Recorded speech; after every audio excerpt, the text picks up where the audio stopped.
Assalamu alaikum, everyone. Thank you so much for inviting me. May Allah subhanahu wa ta'ala reward you for putting this event together. I received the topic successful youth programming. And I feel like that there's this assumption, this underlying assumption that I'd like to make clear. I am someone that has been catapulted into youth programming, as likely many people here attending or even as panelists have sort of begun their endeavor in youth programming. I am extremely passionate about serving youth and youth empowerment. I think it's imperative to the success of the Muslim Ummah, particularly here in the United States.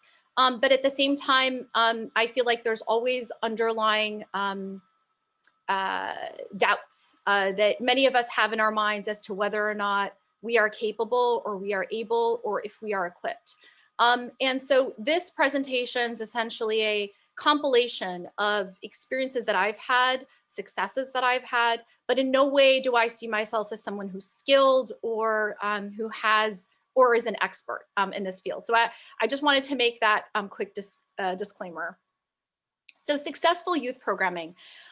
It's hard to begin to speak about that without first attempting to define what success is. And so we are going to do that first. We are going to delve into youth programming, outline the framework. I had heard Brother Fayaz actually mention positive youth development, made me smile. And so this is the framing that I have used and I have found to be successful, and I'm going to get into that. We'll talk about design, implementation from a very practical 10,000-foot view standpoint. And then we're going to talk about mentors because that's an exceptional and important, imperative component to successful youth programming. And so I'm glad to see you all here, and I think that you would all agree with me when it comes to that. So let's first start with the definition. A successful youth program is one that is a designated space for youth to continue to connect with mentors for outcomes focused on health, productivity, and engagement. And so ultimately what we are trying to do is really, in essence, create a space where youth have the ability to grow. And so we know, though, spaces are not created out of thin air, and youth do not grow automatically. And so there's some work to be able to do to bring this to fruition. An important component to be able to define and unpack actually is also how mentors fall into this. And so a successful youth program also has mentors that are equipped with resources and are committed to their own growth in one way or another. And we will unpack that in the presentation, inshallah. So first, let's begin with youth programming and design. And we're going to delve right into what I feel like is a really important model that Muslim youth programming or Muslim youth organizations can actually use. And so that is the positive youth development model. And this is a model that streamed out of psychology, and it has a lot of research backing that tells us that this model works, this framework works. And what essentially it does, it breaks down this idea of, and puts a vested interest on making sure that we focus on the strengths of youth and building youth. And so it's an approach that really moves away and shies away from this idea and concept of we're creating a program to prevent youth from doing X, Y, or Z, from drinking or having a boyfriend or a girlfriend, or from being involved in risky behaviors. And so it moves away from that and essentially formulates this framework to be able to allow us to think a little bit more deeply of how do we give youth something better, and how do we design programs around what actually works. And like I said, there's a lot of research that backs this, that it is a successful framework to actually use. And so part of this presentation is not to necessarily delve into it, but I am going to provide a component that I think is really important to positive youth development, which essentially focuses on these 6 C's. And these 6 C's are a way for us to be able to understand how it is that we want to be able to create programming that focuses on these outcomes that are essential and are effective. And before I, sort of read through what these 6 C's are, I'm going to take a step back and actually say, as part of my journey in being able to find um, frameworks, templates, support resources, and sources in which I was able to create and design programming, I found that particularly in scholarship and research, there was a deficiency around youth programming, particularly in the Muslim circle. And alhamdulillah, I think now, like over the last decade, that's changed a little bit. But these 6 C's and positive youth development align so much with our concept of tarbiyah. So I want to keep that in mind, that there is no question an alignment with the tarbiyah model through traditional prophetic teachings, through the Quran and the Sunnah, through the ahadith and the seerah of our prophet and how his interactions were with this model. That is no question. So if you are on this and you work at an institute that is interested in furthering this research and aligning it, I think that that would be sort of a resource that a lot of Muslim youth programming would find exceptionally helpful. But for the time being, we're going to use this. And so it is based on this idea of focusing on an outcome where these 6 C's are either present, either in all or some of the programming. So one is connection, a feeling of safety, building confidence, building competence, being able to allow young individuals to learn something new, to be effective in school or otherwise.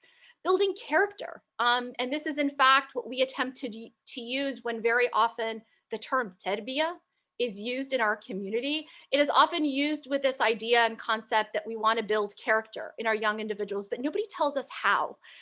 Nobody explains to us, very often the solution is just tell them this is how they're supposed to be. But really there's a framework around how to build character, building responsibility, allowing young individuals to take responsibility in the youth programmings that are being built, and really connecting to a value system that is so critical. And for us, we are so lucky as Muslims that we have a value system that is critical for our well-being and for our ability to be able to be effective. And being able to contribute. So this concept of contribution and taking part and participating and engaging is a really important concept as part of PYD, and a really important concept to successful youth programming. And finally, this was originally 5 C's and had become 6 C's. And this last component of caring and empathy was something that was added. And it is a critical component to recognize. And even as Muslims, we know that when we see something that is unacceptable, this concept of being and partaking in social justice around us, when we see something that is wrong, that we step up and do something about it, is a component that is considered as part of the 6 C's. And so these are the definitions. I am, just for the sake of time, it's extremely short. I'd be more than happy to share these slides. It's something that you can also look up and you can Google, and there's readings on them, but I'm going to leave them here and sort of move on just for time's sake. So when we talk about outcomes and we talk about strengthening, always Maslow's hierarchy of needs sort of like pops up. And it's important to recognize that sort of in the back of our mind, just table it as we are speaking about how we design a program and what are the needs of the community. One thing for sure is that the focus on strengthening needs to consider the following. So is the program designed to develop youth when it comes to their health? So when I'm talking about health, I'm talking their mental well-being.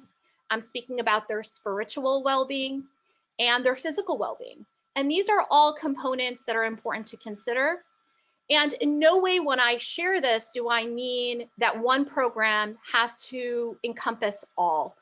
This is very much something to consider as you are moving forward to design a program. Need to consider whether or not this program is allowing youth to be productive in the spaces at home, as a son or a daughter, as a niece or a nephew, or within their school as a student, or within their Muslim community, or even broader part of society. And engagement essentially means the same thing as well. And productivity and engagement really goes hand in hand. Where are spaces in which youth as individuals can build skill sets to be able to be better engaged in the community that they are in? And considering Maslow's hierarchy of needs in terms of, depending where a youth is in their life, do I need to address particular needs? So for instance, I'll give you an example. If there's a young individual whose mental well-being is something that is on the line, and we are finding, for instance, death by suicide, something that is prevalent in our community, I am not going to roll out a program if there are no programs that is something that is irrelevant to what is happening. I need to be able to recognize what are the needs of my community, and on the basis of Maslow's hierarchy, are there priorities that I need to put up front before I'm able to address other things? And so in terms of planning, to break down, whether it be I am designing a program for that is addressing the health, the productivity, or the engagement of youth, in all these spaces, I need to conduct an assessment. And I don't mean that by, it doesn't need to be very scientific. It could be through a series of conversations that you have with youth. It could be through a series of conversations you have with parents. It could be something that is addressed by a particular need or a crisis situation, and that is all okay. Programming rolls out on the basis of the needs. However, it is really important that you assess before you, say, for instance, had experienced a particular program when you were younger, or have moved to a city and decide this is something I want to roll out. It's really important to take a step back and consider what are the needs of the community. It is so important that a success of a program and the longevity and a sustainability of a program requires that a space for youth is created to be able to take lead. Now, this doesn't need to necessarily happen immediately, and it doesn't necessarily mean that young individuals are the ones that are running the show. It is important, though, to make a space for them, as particularly in the prior talk, there was a lot of questions about how do I find positive role models? How do I find people who could actually run youth programming? It is important for us to recognize that at some level, we need to be able to build the leaders that we want to be able to run these programmings. And it requires a lot of invested time and thought, but that is important to consider in any of these aspects. Now, it's no question, if we're talking about a middle school age, it's much different than when we're talking about an elementary school age, or a high school age, or a college age, or young professionals. But either way, there are levels in which engagement can happen. And it is really important to make sure that eventually they are the ones, then they are being trained throughout the process to take the lead. And this, in essence, allows for perpetual growth. It allows for perpetual growth of the youth themselves, allows a space for experience. It allows for growth even for the mentors in being able to lead and administer a program with so many different layers of complexities. And it helps the entire community grow by making sure that institutions, organizations, and programs are sustained and have succession planning built in. So in terms of outcome, while keeping outcomes in mind and designing to be for growth, so the growth of youth and the growth of programming, it is important first to obviously recruit a team. And I can't stress this enough. It's very difficult to be an individual that leads such an effort, however small it is. Even if we are talking about a 30-minute discussion on a Friday night at a masjid, it requires a team effort. For all the challenges that working in a masjid or working with a community brings. And so it's helpful to try and really thinking through Who do I want to bring on board? What are my strengths? What are the skill sets that I have? And who can complement this team that I can bring forth together as we're thinking about, designing a program. And if I have a particular program in mind, sometimes it's even more helpful because then I could recruit in accordance to that thought. While designing the program and in the brainstorming phases, I would argue that is where you bring in your youth stakeholders. Don't bring them in when it's time to implement and ask them to either set up or run errands.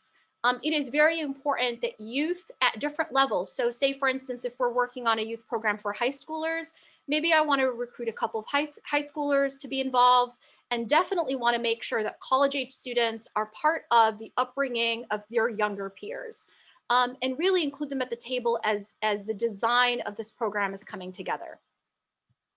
It is also really important to outline what are those objectives that need to be accomplished in the programming. So if it's a program that is for a particular skill set, outline that. And I say that's important because when a program's rolled out, and particularly because there's usually a deficiency in a community where there are so many needs, there isn't just one need. And when a program's rolled out, parents like to have input, board members like to have input, other youth members like to have input about what this program should look like, or they begin to attach different components to make sure that this program fulfills all the needs. And I would be very careful of not being lured into that. So really having a defined objective, although being open to coming back to the table after each session or each year and to debrief and kind of discuss how can we pivot to be able to address and either scale up or add more components to the program.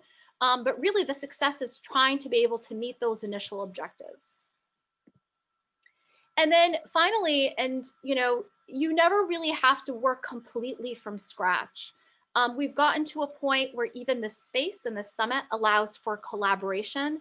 And so the hope is someone somewhere has done something that I have this idea about.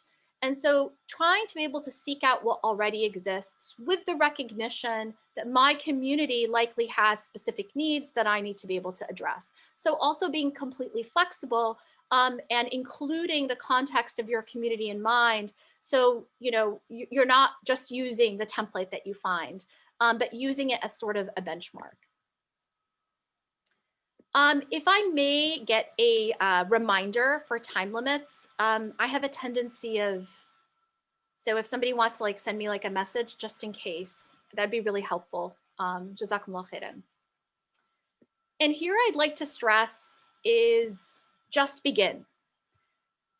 Because we talk about design and we talk about feeling like you are maybe not the person who is able to implement a program, or not having enough resources. And there's so many different messages that we're getting. And particularly sometimes we are our own biggest critics, to say, I'm not up for it. I'm not the best person to set an example. Who am I to run a program, et cetera, et cetera. And so there's this kind of perpetual conflict that's in our mind.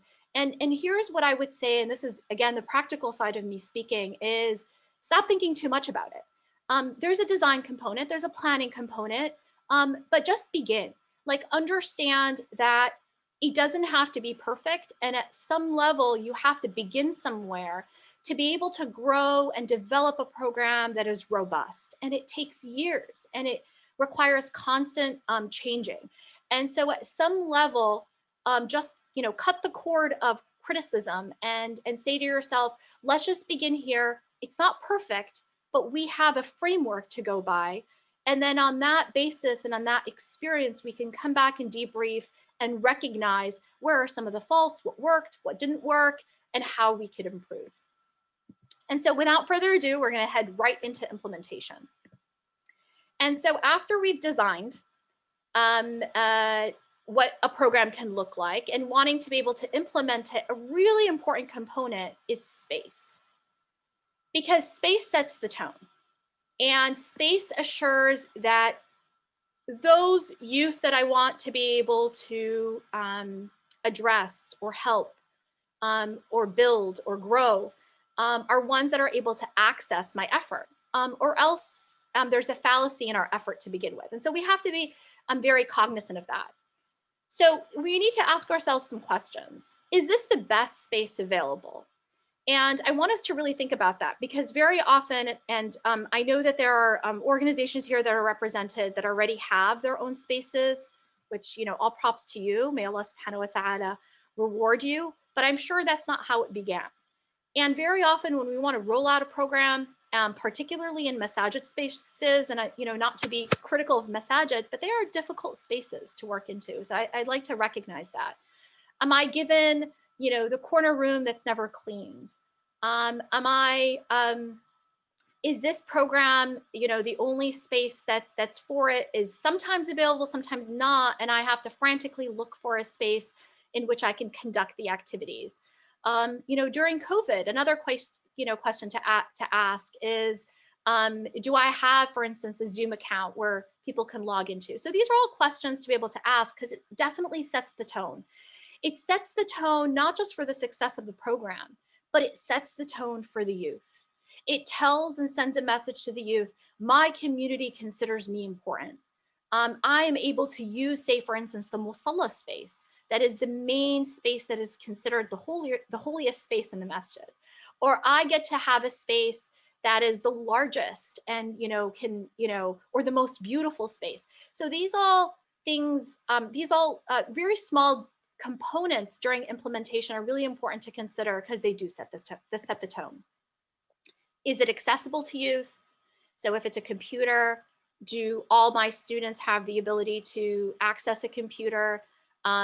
Is it within drivable distance? If not, am I providing transportation, et cetera, et cetera? Does the space allow for my objectives to be fulfilled? If it requires drawing or playing or computer programming, are those, is the equipment there? If I am playing a sport, is the space allow for sports activities? And is it set up and ready? So I can't stress this enough, is that very often our youth get propelled into sometimes attending something, and for 15, 20 minutes, we're still setting up for them for the program that they have come to be able to be a part of. And so just being very cognizant in terms of being prepared. Something else to share in terms of implementation is, and this is particularly when it comes to implementing a program and what you're sharing with either parents or youth. Have I shared the expectation about consistency in attendance to the youth? And remember, in terms of PYD, I have this framework in mind. I want to make sure that my students are responsible. I want to build competency in them. I want to build character in them. And so asking yourself, what is the policy and expectation that you are sharing with parents and with young individuals? So that way you could come back to them and let them know, hey, I expected this of you. Why didn't, is everything okay? Why didn't you show up?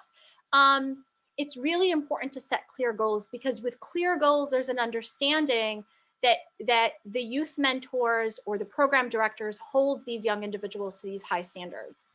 And then finally, do I have support mechanisms in place to be able to help in the growth of youth? So a student doesn't show up 1 week, 2 weeks, doesn't show up during tutoring sessions, I follow up with them. And it's that personal connection that really allows them to grow.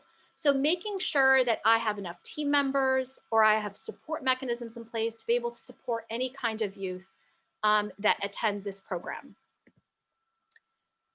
And what's really important and critical is one of the, in our definition, is a space where youth can connect to mentors.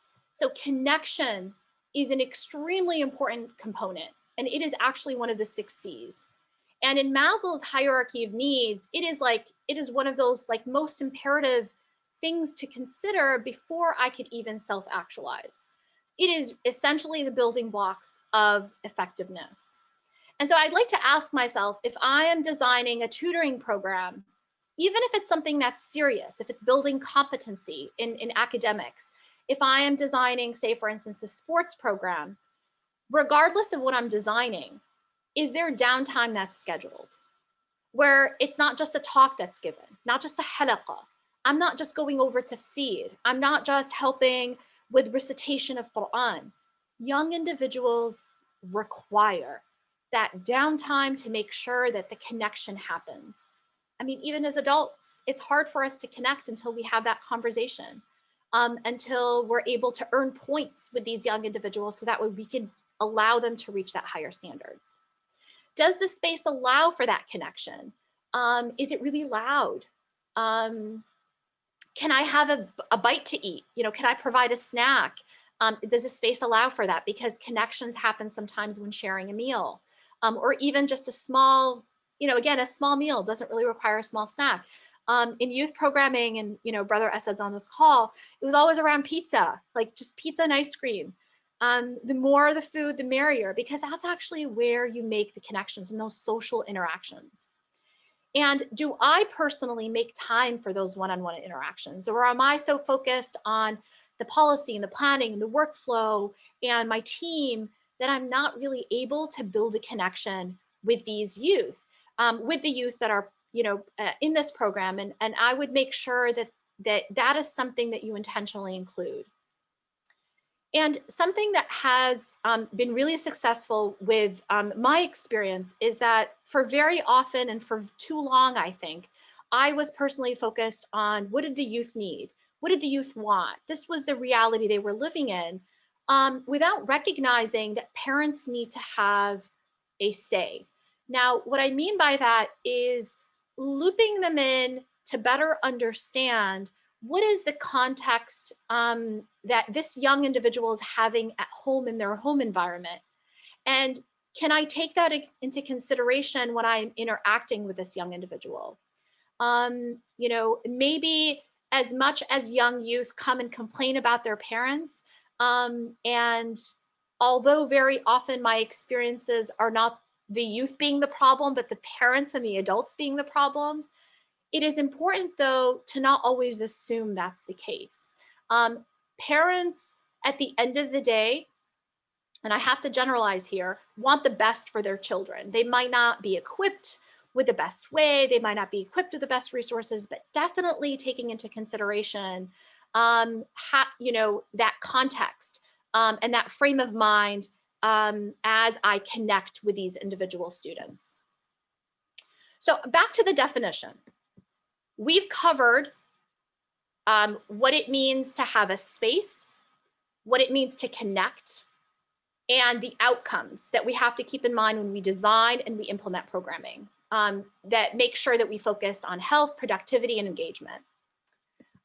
Because ultimately we want young individuals to grow.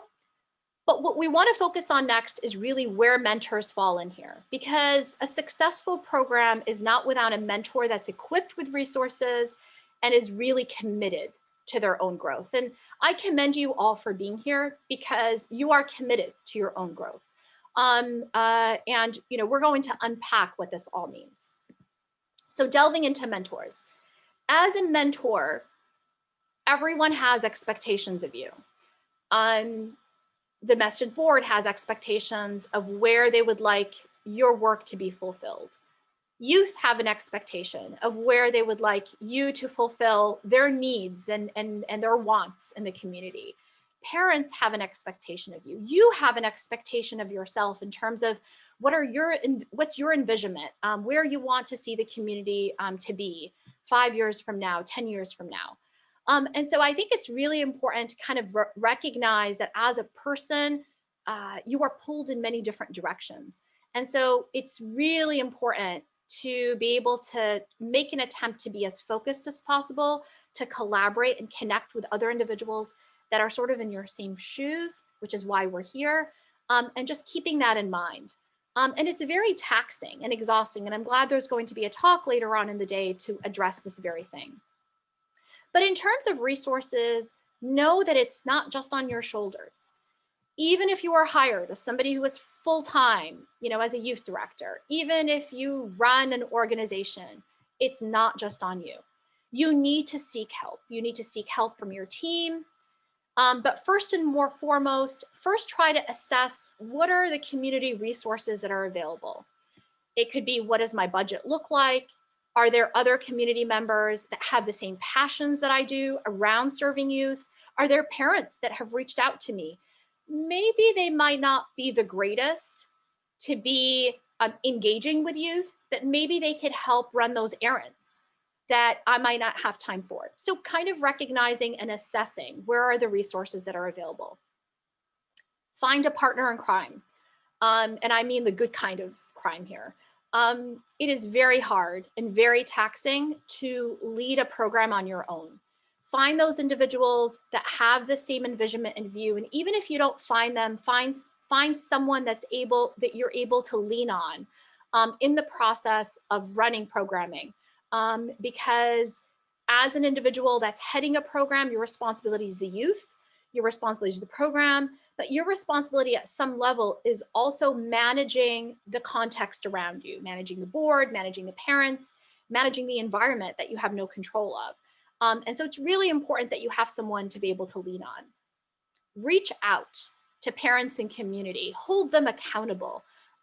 So if the only gap that you have in running a program is really help, recruit.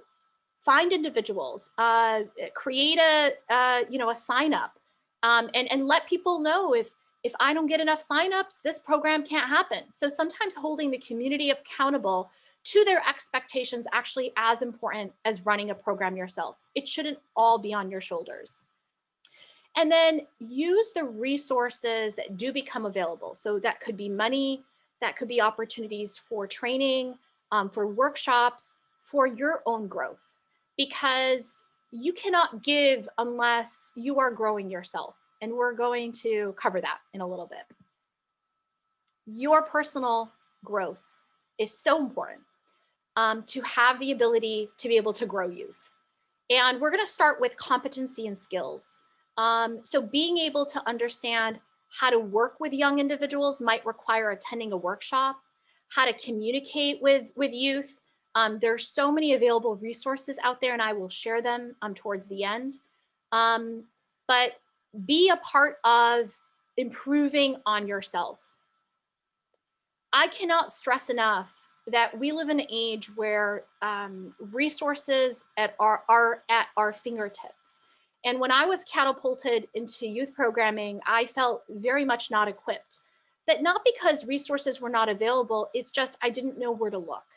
And I found it extremely helpful and now recognize that there are a lot of organizations, mashallah, that are working in this regard and really be at the forefront of this psychology around positive youth development. Ask yourself questions like, how do I better communicate? How do I address conflict amongst youth? How do I address risk behaviors? And so when you ask those questions, go then to the right resources, but there's a lot of reading and resources that are available. It's just being able to make some time for that. It is also extremely available to be aware of the reality and the context that our Muslim youth live in, and that is changing. That is changing year after year. So the context of 10 years ago does not apply. Again, with social media platforms, with technology, with issues that are kind of arising that maybe were not as important to young individuals, but now are, it's really important to be at the forefront of what are those trends. And sometimes that requires us to be on the platforms that they're on, to engage with them in the platforms that they're on, so we are better aware of some of the issues that they are dealing with. And so this is just like a big picture view. And I know some of us, there were some questions around this, is to recognize that if we want really amazing outcomes in youth, we have to recognize that there's other components that are changing and moving these gears. And so there's family circumstances, there's financial circumstances, there's access circumstances, there's school environments, there's the technology and spaces that they're on where parents are not on. And it's the leadership and the support mechanisms that we have in our organizations that we all have to consider. So as someone who is there to create and implement programming, that needs to be in the back of our minds, and maybe attempt to address some of them by connecting some of these dots with either board members to make a case sometimes about a program or a budget, or with parents to be able to address issues in the home. And and connecting with young individuals themselves, because they are the most aware of where the needs need to be. In terms of understanding context, and you guys work in this space, so I'm not going to harp too much on it, but there are struggles across the board that young individuals have, and it's being able to recognize who they are, what they are, how they fit in, and people want to be able to create the narrative for them. And so we really have to come from a space that is full of empathy and patience and calmness. And that is really important to recognize, because we've struggled with this growing up. And even if we haven't, we should never compare our experience to their experience, because they are being raised in a space that is so much more challenging and perpetually getting more challenging. And here's what I would say: to be able to have this decorum of a calm, composed individual that is able to take all the challenges that come your way with young individuals that are being able to seek your help, and that can be very depleting. And I hope, inshallah, that's going to be addressed in the next session. But I'm going to mention it here because we cannot talk about successful youth programming without talking about our own personal growth. And what I mean by that is our own spiritual growth. And first and foremost, placing Allah subhanahu wa ta'ala first, because that is essentially our why. Now, everybody has different motivations for why they are running youth programming. And part of it could be a career, and part of it could be many things, skill that I want to learn. I have to because there's nobody else.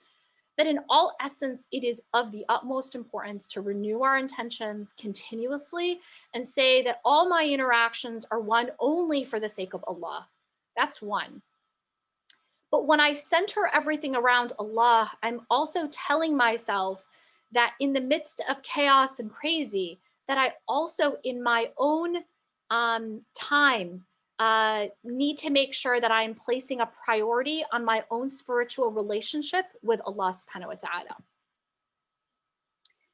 It is also extremely important to find that spiritual community, to find those group of friends that are going to uplift you, to keep you in check. It could be a mentor, it could be friends, it could be a teacher, where you are part of this continuous growth, because they are the ones that are going to be able to see if you are on the spectrum of sort of growing or not. They're able to tell you and speak to you about conversations that maybe others will not, because there has to be a recognition that this kind of work is really depleting. We have to intentionally place this on our calendars and in our schedules. And consistency is key. It's not about necessarily, maybe you don't have the ability to take a year off and go to Taysir, right? Seminary. So, Taysir was one of the poster presentations earlier, or other institutes that I have around me. But maybe I have the ability to resort to a couple of hours a week where I am gaining. There's some sort of gaining of knowledge while I am giving. Because if I am not growing, then I am already behind. And if I am not growing, then how is it that I am supposed to grow youth? And you might ask yourself, well, does this apply, say, for instance, if I am running a youth program around SAT practice or building a resume? And I'd say absolutely, because that continuous and consistent growth and your continuous relationship with Allah allows you to recalibrate your mind continuously to say, I understand why I'm doing this. I understand that I have to keep growing. And so if this is something that you've fallen back on, I would say this is where you need to begin. And this is something that I continuously remind myself of. And something here that I'll mention, and at least as part of my experiences, is that sometimes we harp on this idea of design and content, and we want to make it exciting, and it has to be flashy. And, when we're putting programming together, we want to make sure that it is, amazing, because young individuals, that's their expectation, or else they might not like it. Or sometimes even when it comes to content around youth, particularly when it pertains to Islam, we want to drop those gems. We want to say things in a way that's relevant to them. That's all important. But what I would say is, if we are to reflect back and ask ourselves, about our experiences that have been positive. You know, if we were fortunate enough to be part of youth experiences that have changed us or transformed us or were memorable, it's to ask ourselves, when were they most memorable and what have I learned? And I would say that it is probably less likely about content and more about a feeling that you get, more about understanding that my youth mentor was there for me.